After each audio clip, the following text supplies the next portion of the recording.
Great to have you on our show. Good morning. I have to tell you, your personal story about the recent riots in London, titled, "It Will Never Happen Here."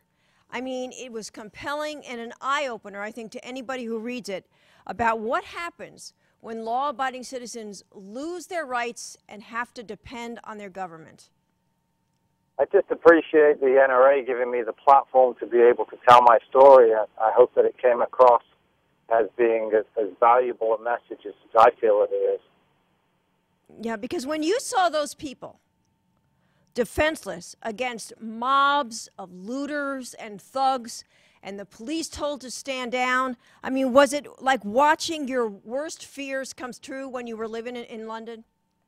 Oh, absolutely. It just makes you feel sick to see civilian law-abiding citizens that are at the mercy of criminals and police completely neutered to be able to do anything. The police themselves were in a position where they were prevented from responding appropriately to the criminals that were rioting. In your story, you actually said you were embarrassed to watch this. Absolutely. Absolutely. When you see, British citizens standing there and being accosted in the street and mugged and without any type of resistance whatsoever, giving up, the contents of their backpacks they were carrying, emptying their wallets, giving up, jackets, clothes that are being stolen from these people without any resistance at all. It is sickening. But I blame the media primarily, which has brainwashed the British citizen into believing that they should never resist. They should never resist. They should never resist. It's appalling. Mm-hmm. It's appalling. It is a public perception which has been facilitated by many years of media brainwashing. And when you look at how vulnerable people are when there is no concealed carry, it's appalling. It really is. I mean, when you realize, and I was over there and I talked to so many of the people in the stores, many of them had nothing. Those who had a baseball bat, some of them used rolling pins, and they said, the police were standing out there and they were like, help me, and there was no help. No, they didn't do anything. They did absolutely nothing. The police were just as afraid themselves because the culture over there has evolved into something where I believe people are taught to become victims, and I just say no to that. That's a disgusting thing. And one thing you point out, and again, and I think many of the people, the gun owners that I talked to over there were the first to admit, we made the mistake. We didn't speak up, we didn't fight, but they also point out they really weren't unified like you see with the NRA. The NRA is the greatest defender for the Second Amendment. It is an incredible organization that unifies shooters, whether they are black gun shooters, whether they're black powder shooters, whether they are bow hunters. It doesn't make any difference to the NRA. The NRA opens their arms to all and supports the rights of all through hunting and through Second Amendment protection, through lobbying on Capitol Hill. It is so important that we, as gun owners, support the NRA. It's important that we, when we're in ranges, we talk to the people around us and we ask them, are you an NRA member? And if not, why not? Do you understand that your rights have no protection without the NRA? But you were there, actually, in England when they first started confiscating the guns, weren't you? Yes, I was. I mean, you really didn't have a choice. Yeah, you do have a choice. The choice is give up your guns or go to jail. Mm-hmm. And because of registration, they know exactly where every single firearm is. It takes a great deal of time to enact the plans that were enacted in the UK.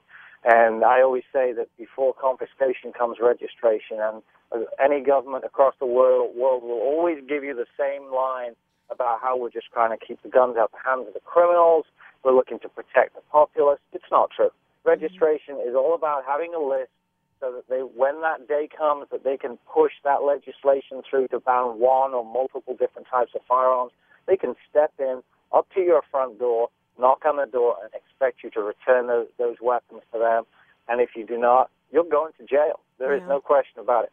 And David, I'm sure you remember this too, but after the handgun ban, they rallied and they marched. It was really a silent march. It was too late by then.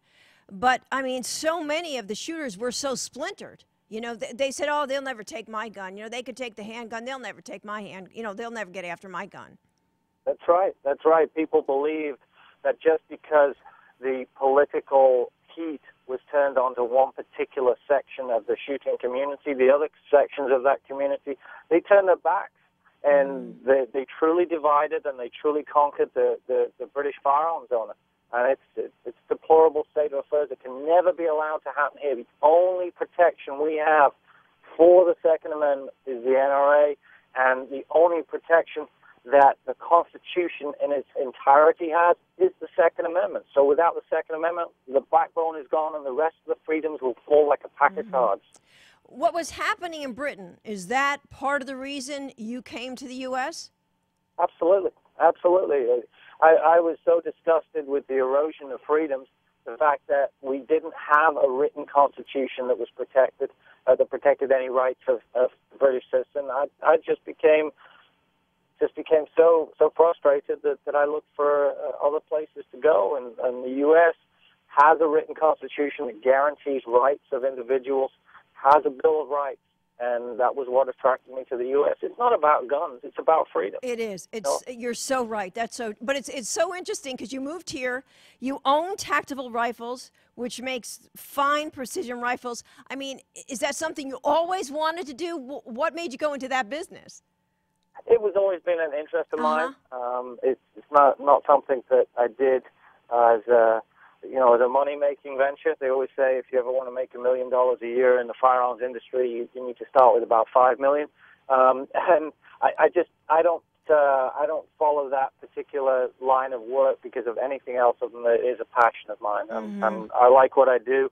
I like the opportunity of speaking to hundreds of God-fearing Americans every year, and these guys appreciate the work that we do. We do extremely high-quality work, and they're on the enthusiast end of the market. So it's a nice thing to do. There's a career that makes money. There's a career that gives you satisfaction, and I think I'm falling in the latter category. Yeah, it's really, really neat what you do. But, you know, it's also interesting, again, as you point out in your story, you know, they talk about public safety. This is about reducing gun crime. And you talk to the police over there, and they'll look right at you, and they'll tell you, hey, it hasn't done anything. Oh, quite. I'd go one step further than that. Not has it not done anything. It has made the situation worse. Absolutely, yes. It has absolutely polarized the reality of the fact there is no relationship between armed crime and legitimate firearms owners. Once you remove the guns from the legitimate firearms owners, if armed crime still exists, what you're doing is proving the fact that you attacked the wrong group. Yeah. And I remember when I was over there and I had interviewed this street thug, he said it's not going to make a bit of difference. In fact, he said it's going to make it worse. And he called the gun ban a crock. That's the words he used. Yeah, it's ridiculous. There are so many illegal firearms that came across and still come across from Eastern Europe through European borders, which have been significantly relaxed because of the unification that they're looking to achieve in Europe, and we're all seeing how well that is going on right now with the drastic situations in Italy, the drastic situations in Greece, the instability in the euro. Countries are talking about pulling out of the euro, and as we have individuals like Hillary Clinton that are trying to increase the unification of our legislation on a worldwide basis, it's become more and more apparent that the unification within Europe itself is not working. Yeah. And the increase in armed crime is a byproduct of that unification. The U.S. needs to stand where it is and maintain its integrity in terms of firearms legislation, and not fall to the whims of the European community for firearms unification. And it's scary because you look at this administration and they're signing on to the UN Small Arms Treaty. That's exactly it. They're trying to sell us out through the side door. Yep. Well, I got to tell you, a great story, and the title itself, "It Will Never Happen Here," to me, it's really more of a warning, isn't it? Absolutely.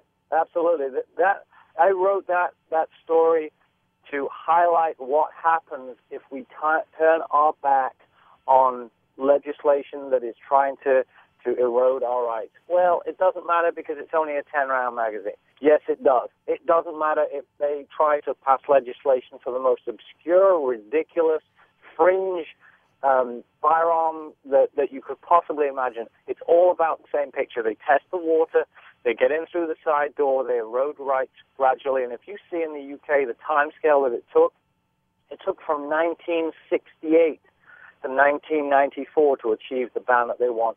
The guys that wish to erode our rights are incredibly wealthy and incredibly patient. Absolutely. And we have to be vigilant, and the vigilance that we have is the guys at the NRA protecting our rights. Because talk to the folks in England. Once they're gone, they're gone. They're gone for good. Legislation never comes place to restore rights. Legislation only removes rights. All right. Thanks so much for taking the time. And thanks for giving us this great perspective, because I think Americans, even if you don't own a gun, you need to know what this is about, because you said it's more than guns. It's about freedom, and it's about our rights. Thank you very much. Appreciate you talking to me.